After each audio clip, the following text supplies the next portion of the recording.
Here are the two credit cards that I'm actually going to be using in 2026. Look, I love credit card points, but I hate the whole hustle of keeping track of them. Especially we're in 2026 now, it feels like the whole credit card game has become a full-time job where you have to keep track of all of your points and all of the couponing and all of the credits. They didn't make it easy. I only really have a handful of credit cards right now, but even keeping track of all of that on top of just my life can feel like a lot of mental load. I really want to simplify my life and my finances this year, so I'm really just going to be focusing on these two credit cards to maximize my points. Sure, I'm still going to have the other credit cards in the background, but in this video, I'm going to be focusing on which two cards I'm going to be using and why. And just in case you're wondering if a simple strategy actually works if you want to do luxury travel, then stick around because I'm going to show you how these two credit cards actually helped me pay for our entire stay in Taipei at two 5-star luxury hotels where I paid $0 out of pockets because I just used points. So let's go ahead and get right into it. Card number one is my Chase Sapphire Reserve. I've officially hit the 4-month mark with the new updates that were implemented to the card in 2025, and I have some thoughts. Back in the day, I used to say that this credit card was really nice because of the simplicity and the $300 travel credit that came with the card every year that you could just use right off the bat. But things have slightly changed with the rehaul, and the Reserve has also kind of been moving towards this whole couponing situation where they're only allowing you to use a certain portion of your credits every single month. However, the main reason that I'm keeping this as one of my primary credit cards is because of the Hyatt transfer partner. Now, if you know anything about travel hacking and transfer partners, you know that Hyatt provides some of the best redemption value for credit card points. And I've had this credit card for almost 10 years now, and I have been able to accumulate points very quickly on it. So no matter how many coupons they add, that 1-for-1 deal for Hyatt transfer partners is the reason that I'm keeping this card and why I choose it as my primary default credit card to use for my normal spending, especially when I'm booking travel or spending on dining. Basically, whatever multiplier categories they have for the Reserve, I am using those. Okay, the second credit card that I'm going to be using primarily in my wallet this year in 2026 is going to be the Bilt Palladium. Now, I have had Bilt 1.0 and I'm now going to be transitioning over to Bilt 2.0, and I chose the Palladium card mainly for a few different reasons. One, the 50,000 point sign up bonus, which is, if you don't live under a rock, you'll know that Bilt points are actually super valuable in the industry. Two, because of the $300 in Bilt cash that they're giving you right off the bat, which I can then use to unlock points on my mortgage. Three, because I can earn points on my mortgage. And four, because I get 2x on every single dollar I spend regardless of category. So this card for me is going to be a points accumulating machine. And it's also the perfect partner card to use in conjunction with my Chase Sapphire Reserve because it also has transfer partners like Hyatt and Alaska Airlines, amongst many other. So if I'm accumulating a bunch of points on my Bilt card every single month and my Chase Sapphire Reserve card, I can transfer points from both of these over to partners like Hyatt and score a bunch of free hotel nights where I pay $0 out of pocket. This way, I'm easily funding all of my daily spending into just between two credit cards, and these are then going to fund my travels. No juggling 5 or 6 different ecosystems or 5 or different cards and platforms.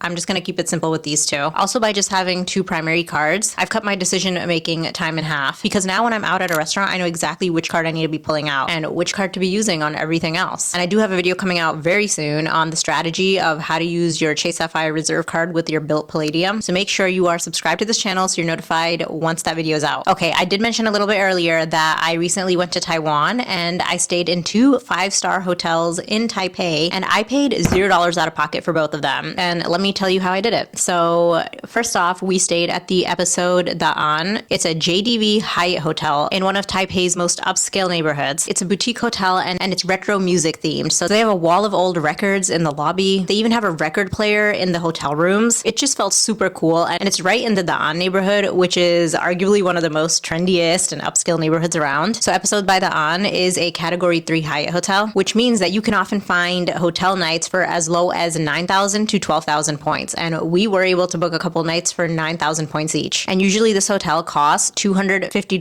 to $300 a night in cash. So at $9,000 a night, this hotel was a steal. And I was able to make that happen because I transferred over my Chase Ultimate Rewards from my Chase Sapphire to Hyatt. And then I also transferred over some of my points from Bilt over to Hyatt. So I pulled a bunch of my credit card points over to Hyatt, and that's how I was able to book 2 nights at episode Daan, which is only 18,000 points. It really was not that much. And then for the second half of our trip, we stayed at the Grand Hyatt Taipei, which is, for now, the only international luxury 5-star hotel in Taipei. This is definitely one of the most iconic hotels in the city, and it's right in the Xinyi district. Like, this place is poppin'. You have Taipei 101 literally across the street in front of you. There's actually a bridge that connects from the hotel to Taipei 101. So many restaurants, so much shopping. It's such a vibe in that area. area. And the cash rate for Grand Hyatt is usually north of $300 a night. And I want to say we paid like 20 or 25,000 points a night because we did add the rooftop club access to our stay, which also included breakfast every morning. So we did 2 nights there. And again, we were able to do this because I transferred our points from the Chase Sapphire Reserve and my Bilt credit card over to Hyatt. And we booked all these hotels for free, basically using points, and literally spent $0 out of pocket. So yeah, that's my very simple strategy for 2026 on the 2 main credit cards that I will be using. Again, I do have some other credit cards which are just going to become background players. They have random perks and benefits and credits that I will use here and there as I see fit. But I think using these 2 in combination will be really powerful and will allow me to accumulate a bunch of points fast and use them very efficiently and effectively for luxury stays. Now, if you want more information on any of the cards, I will have links in the description box below, but also make sure you go ahead and check this video out next where I go into even more detail about the best travel credit cards. I'll catch you in the next video.